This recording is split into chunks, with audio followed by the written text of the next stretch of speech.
Hello student, इस video में हम बात करेंगे यूनिट नंबर 5 है फंडामेंटल ऑफ मल्टीमीडिया में। ओके, इसके पहले मैंने यूनिट नंबर 1 से लेकर यूनिट नंबर 5 तक कुछ क्वेश्चन बनाए थे, कुछ इंपॉर्टेंट क्वेश्चन की वीडियो भी अपलोड किया था। लेकिन इस वीडियो में आपको बताने वाला हूँ यूनिट 5 में जो क्वेश्चन है उसमें क्या क्या पूछेगा, कैसे लिखना है। और इसके पहले यदि आपने मेरी इसके पहले वीडियो नहीं देखा है तो उसमें हमको यूनिट 1 से क्या पढ़ना है, यूनिट 2 से क्या पढ़ना है, ये सारी चीजें मैं आपको बता दे रहा, ठीक है ना। जैसे मैं बात करता हूं कि आप मल्टीमीडिया में चाहे एक भी दिन ना पढ़े हो, नो प्रॉब्लम, बस आप मैं जो बताता हूँ ध्यान पूर्वक देखते बस चलना। जैसे मैंने बोला आप unit number 1, okay, unit number 1 में जो क्वेश्चन आता है हर यूनिट से 10-10 अंक का क्वेश्चन आता है। और यूनिट नंबर 1 में आपको केवल फंडामेंटल के बारे में बताना है। किसके बारे में? फंडामेंटल के बारे में बताना है कि फंडामेंटल ऑफ मल्टीमीडिया, पूरा मल्टीमीडिया के बारे में बताना है कि मल्टीमीडिया क्या होता है, कैसे काम करता है, इसके एलिमेंट क्या होते हैं, कंपोनेंट क्या होते हैं, हम मल्टीमीडिया का यूज कैसे कर सकते हैं, ठीक है ना। और इसमें मैंने आपको बहुत अच्छे से लेक्चर बनाया है, आप देख लेना, एक नंबर भी नहीं कटने वाला। इसके बाद बात करते हैं हम यूनिट नंबर 2 में। यूनिट नंबर 2 में आप पढ़ना है केवल साउंड के बारे में, साउंड और ऑडियो के बारे में, ठीक है ना। अभी आप ये साउंड और ऑडियो क्या कहलाता है ये भी बहुत अच्छे से बताया हूं। यदि आप कमेंट करोगे जो भी वीडियो को आप लगता है कि ऐसा नहीं सर ऐसा हो जाए तो और अच्छा समझ में आया, तो मैं सारी चीजें बता दूंगा, एक्सप्लेन कर दूंगा। लेकिन यहाँ ओवरव्यू दे रहा हूँ। यूनिट नंबर 1 से केवल फंडामेंटल ऑफ मल्टीमीडिया का डिटेल होता है, कैसे काम करता है। यूनिट नंबर 1 में हमको केवल साउंड और ऑडियो के बारे में लिखना है। यदि आपने साउंड और ऑडियो के बारे में पढ़ा है और नहीं पढ़ा है तो मेरी वीडियो में जाके देख लेना, उसमें सारी चीजें बताया हूं, ठीक है। इसके बाद आता है यूनिट नंबर 3। यूनिट नंबर 3 में किसके बारे में लिखना होता है? यूनिट नंबर 3 में इमेज के बारे में लिखना होता है कि मल्टीमीडिया में इमेज कैसे काम करती है, इमेज का महत्व क्या होता है और हम इमेज कितने प्रकार से मल्टीमीडिया में यूज कर सकते हैं। वेक्टर इमेज क्या होता है, रास्टर इमेज क्या होता है, बिटमैप इमेज क्या होता है, ये सारी चीजें मैं आपको यूनिट नंबर 3 में बताऊंगा। इमेज को कैप्चर करने की विधि क्या होती है ये भी मैं सारी चीजें बताया हूं, किसमें? इमेज के बारे में, यूनिट नंबर 3 में। इसके बाद यूनिट नंबर 4 में आपको पूरा का पूरा वीडियो के बारे में बताना है। किसके बारे में? वीडियो कि वीडियो किसे कहते हैं, वीडियो का जो एक्सटेंशन होता है, फॉर्मेट होता है, वह कितने प्रकार का होता है, ठीक है। और एनालॉग वीडियो क्या होती है, डिजिटल वीडियो क्या होती है, ये सारी चीजें मैं अपने वीडियो में इंक्लूड करके रखा हूं। जो 35 मिनट की वीडियो बनी है और जो 21 मिनट की वीडियो बनी है, इन दोनों में सारी चीजें मैंने बताया है। और इसके बाद जो 6 वीडियो मल्टीमीडिया की हैं 2 दिन के अंदर, आप उसको पढ़ के चले जाना, आपका पेपर एक भी एक्स्ट्रा क्वेश्चन के साथ नहीं आएगा। इसके बाद बात करते हैं यूनिट नंबर 5 की। यूनिट नंबर 5 में हमें क्या सीखना है? Virtual reality. क्या? Virtual reality. और ये वर्चुअल रियलिटी भी बहुत अच्छे से मैंने एक्सप्लेन किया है। एक बार मैंने जो वीडियो बनाया है 35 मिनट की, उस वीडियो में मैंने आपको ऊपर ऊपर बता दिया था कि वर्चुअल रियलिटी क्या होती है, कैसे यूज होता है। अब हम बात करेंगे कि वर्चुअल रियलिटी क्या होती है, ठीक है ना। तो यदि जो भी स्टूडेंट एक भी वीडियो नहीं देखा है या आप अपने सेंटर में एक दिन भी क्लास नहीं गए, तो उसके लिए हम बता दिया कि आपके माइंड में कैसे क्वेश्चन चलना चाहिए। क्वेश्चन कुछ भी जाए, आप यदि यूनिट 1 से फंडामेंटल ऑफ मल्टीमीडिया के बारे में लिख दिए, नंबर आपके। यूनिट नंबर 2 से साउंड और ऑडियो, यदि फर्स्ट टाइम देख रहे हो, दोनों में अंतर ही पता नहीं है, तो मैं बता दूं कि जो हमारी आवाज होती है वो साउंड होती है, पक्षियों की आवाज साउंड होती है, जानवरों की आवाज साउंड होती है। लेकिन ऑडियो क्या होती है? जो हमारे द्वारा आवाज बोली जाती है उसको रिकॉर्डिंग करके जब इलेक्ट्रॉनिक डिवाइस जैसे स्पीकर के द्वारा सुना जाता है तो उसे ऑडियो कहते हैं। जो साउंड होता है वो आवाज होता है और ऑडियो क्या होती है? एक ध्वनि होती है, ठीक है ना। इमेज के बारे में बताया, वीडियो, वर्चुअल रियलिटी के बारे में, मतलब यूनिट बाय यूनिट अपन को कॉन्सेप्ट क्लियर करना है, राइट। इसके बाद हम बात कर देंगे किसकी? वर्चुअल रियलिटी क्या होती है, इसके प्रयोग बताइए। तो मैं पहले ये बता दूं, वर्चुअल, वर्चुअल का मतलब क्या होता है? Virtual reality virtual reality, virtual का मतलब होता है आभासी, ओके, और जो रियलिटी होता है ये होता है वास्तविक। का मतलब क्या होता है, ऐसा होता है कि जो काल्पनिक चीजें होती हैं, यदि किसी भी काल्पनिक चीजों को हमें वास्तविक रूप में देखना होता है तब वर्चुअल रियलिटी का उपयोग करते हैं। यदि हम वर्चुअल रियलिटी में जाते हैं तो हम अपनी जो साधारण जिंदगी है इससे डिस्कनेक्ट हो जाते हैं और हम किसकी दुनिया में, हम काल्पनिक दुनिया में हम वास्तविकता का आभास करते हैं, उसे वर्चुअल रियलिटी कहते हैं। ठीक है ना। अब बोलोगे सर वर्चुअल रियलिटी के उपयोग क्या है, अनुप्रयोग क्या है, प्रयोग क्या होते हैं, उसके बारे में थोड़ा थोड़ा सा एक्सप्लेन कीजिए। तो उसके बारे में मैं एक्सप्लेन करूंगा, कोई दिक्कत नहीं है, एक मिनट।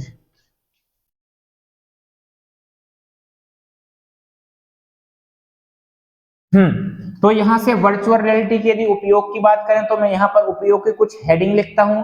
हेडिंग में आपको सारी चीजें बता दूंगा उसमें क्या क्या होता है। जैसे मैं बात करता हूं वर्चुअल रियलिटी का पहले उपयोग की, तो आर्किटेक्चर क्या होता है बेटा, आर्किटेक्चर। अब ये आर्किटेक्चर क्या होता है इसके बारे में कुछ अपन समझते हैं। इसके बाद इसका दूसरा उपयोग होता है अपना मेट्रोलॉजी में। किसमें, मेट्रोलॉजी में। इसके बाद इसी में तीसरा जो उपयोग होता है वो होता है अपना मिलिट्री के रूप में, मिलिट्री के रूप में। इसी का जो चौथा उपयोग होता है वो होता है सैटेलाइट के रूप में, सैटेलाइट, सैटेलाइट और रडार जिसको बोल सकते हैं। ठीक है ना। पांचवा हो सकता है अपना मेडिकल लाइन में, मेडिकल में। वो जो छठवां होता है वो परमाणु अध्ययन में। किसमें, परमाणु अध्ययन में। ठीक है ना। तो यहां से हमने क्या देखा कि वर्चुअल रियलिटी के उपयोग। अब बोलोगे सर वर्चुअल रियलिटी का आर्किटेक्चर से क्या लेना देना है। तो यहाँ पर आर्किटेक्चर में क्या होता है, जब कोई एक बड़ी बिल्डिंग बनाना होता है तो जो कंस्ट्रक्शन होता है उसमें क्या होता है, हमारे ड्राइंग में एक बिल्डिंग बना देता है। ठीक है ना। इस बिल्डिंग को जब वर्चुअल रियलिटी में लगाते हैं, अब वर्चुअल रियलिटी होती कैसी है तो थोड़ा सा आप ध्यान पूर्वक समझना।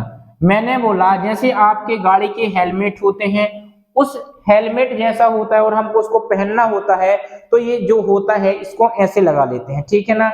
तो यहाँ पर क्या होता है, जो ये अपना हेलमेट होता है ना, इसको क्या बोलते हैं हम, इसको बोलते हैं हेड माउंट डिस्प्ले, HMD बोलते हैं। और इसके अंदर जो दो छिद्र होते हैं इन्हें बोला जाता है बूम। क्या बोला जाता है, बूम बोला जाता है। और बूम के अंदर जो हम देखते हैं और देखने के बाद जब भ्रम होते हैं, उस भ्रम को बोला जाता है कैब। क्या बोला जाता है उस भ्रम को, उस भ्रम को बोला जाता है कैब बोला जाता है। यहां पर देखो बूम कैब को समझाइए वर्चुअल रियलिटी के अंदर। ठीक है ना। तो हाँ, तो हम कहाँ थे अपने आर्किटेक्चर में। आर्किटेक्चर की हमने जैसे ही बात किया तो जब कंस्ट्रक्शन होता है वो क्या बोलता है कि मेरे को एक बहुत बड़ी बिल्डिंग चाहिए, तो वो क्या करता है एक ड्राइंग में बिल्डिंग का नक्शा दे देता है। और जब वह बिल्डिंग का नक्शा हम वर्चुअल रियलिटी में लगाते हैं और फिर हम देखते हैं तो हमको ये काल्पनिक चीजें तो दिया उन्होंने कि ऐसा आपका घर बन जाएगा, लेकिन उसी काल्पनिक चीजों को अपनी आम दुनिया से डिस्कनेक्ट होकर जैसे हम वास्तविक में जाते हैं तो वो क्या होता है अपना आर्किटेक्चर कहलाता है। मतलब ड्राइंग में एक चित्र बनाएगा उसको इसमें दिखाएगा तो हमको वास्तव में लगेगा कि ऐसा हमारा घर बनेगा, मतलब सपनों का घर। ठीक है ना। मेट्रोलॉजी क्या होता है अपना, जो हमारे मेट्रोलॉजी होता है, तो जो सैटेलाइट छोड़ते हैं तो सैटेलाइट का जो अध्ययन करते हैं कि हम ऐसे छोड़ेंगे तो कैसा होगा, या रडार, रडार जब हम फ्लाइट उड़ाएंगे तो ये कैसे उड़ेगी। मतलब जो काम करने के पहले काल्पनिक चीजों को वास्तविक रूप प्रदान करना, वो सब क्या कहलाता है, वर्चुअल रियलिटी कहलाता है। ठीक है ना। तो ये होता है अपना मेट्रोलॉजी। मतलब मेट्रोलॉजी होता है अपना किसमें, सैटेलाइट और रडार के अध्ययन करने के लिए किसका यूज किया जाता है, मेट्रोलॉजी का। मिलिट्री में अब जैसे बहुत सारे युद्ध छिड़ जाते हैं, अब कैसे काम करना है, पहले रणनीति बना ली जाती है, रणनीति के तहत उसमें काम किया जाता है। ठीक है ना। तो ऐसे बहुत सारे यूज है अपने, मिलिट्री हो गया, रडार हो गया, ऐसे मेडिकल लाइन हो गया, परमाणु अध्ययन हो गया। तो ऐसे बहुत सारे अपने क्या होते हैं, यूज होते हैं। राइट। इसके बाद मैं बात करता हूं वर्चुअल रियलिटी के बूम व कैब को। अब वर्चुअल रियलिटी के बूम क्या होते हैं, ये क्या होता है हमारा हेड माउंट डिस्प्ले। जो हमारी वर्चुअल रियलिटी होते हैं इसके ढांचे को क्या बोलते हैं हम, इसके ढांचे को बोलते हैं HMD, मतलब हेड माउंट डिस्प्ले। इसके अंदर दो छिद्र होते हैं और इस छिद्र को क्या बोलते हैं, बूम बोलते हैं। जब इस बूम के अंदर हम देखते हैं और देखने के बाद काल्पनिक चीजें वास्तविक होने में जो भ्रम उत्पन्न करती हैं वो क्या कहलाता है, वो कहलाता है, ये सारी चीजें किसके अंदर होती हैं, कैब के अंदर होती हैं, ठीक है ना। तो ये होता है अपना बूम और कैब। बात करते हैं हम इमर्शन क्या है, यह कितने प्रकार का होता है, थोड़ा सा इसके बारे में जानकारी लेते हैं। तो जो इमर्शन होता है ना, इमर्शन क्या होता है देखना मैं बताता हूं। ये अपना क्या है HMD है। HMD के अंदर क्या हुए, दो छिद्र हुए जिसे क्या कहते हैं, बूम कहते हैं। और बूम के अंदर जब हम देखकर कुछ भी चीज भ्रम होते हैं ना तो उसको क्या बोला जाता है, कैब बोला जाता है, कैब बोला जाता है। अब जब हम भ्रम होते हैं तो हमारे अंदर डर लगता है कि ये कैसे होगा, तो मन में जो भावनाएं आती है ना उसे इमर्शन कहते हैं। मतलब इमर्शन एक ऐसी अवस्था होता है या ऐसी अवस्था होती है जो हमारी आम जिंदगी से डिस्कनेक्ट होकर हम वर्चुअल जिंदगी में चले जाते हैं, उसे इमर्शन कहते हैं। उसे क्या कहते हैं, इमर्शन कहते हैं। अब इमर्शन के भी अनेक प्रकार होते हैं, ध्यान समझना। इमर्शन के भी क्या होते हैं, अनेक प्रकार होते हैं। अब इमर्शन के जो प्रकार होते हैं उनको हम बताते हैं, किसमें हमें क्या करना है क्या नहीं लिखना। तो इमर्शन के प्रकार में पहला प्रकार अपना आ जाएगा टैक्टिकल इमर्शन। टैक्टिकल इमर्शन मैं अभी सारी चीजें समझा दूंगा।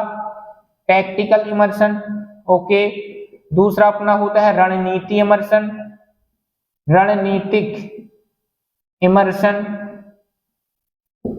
और इसी के आगे आ जाएगा तीसरा इमर्शन है जो अपना narrative immersion, narrative immersion, okay. तो हमारे ये तीन इमर्शन होते हैं। अच्छा, प्रैक्टिकल इमर्शन जो होता है उसके लिए मैं दो चार वर्ड लिख देता हूं जिससे आपको हिंट मिल जाए। तो जब कोई खिलाड़ी खेलता है तो उसमें सक्सेस हो जाता है, ठीक है। रणनीति में अपना मानसिक संबंध हो जाता है।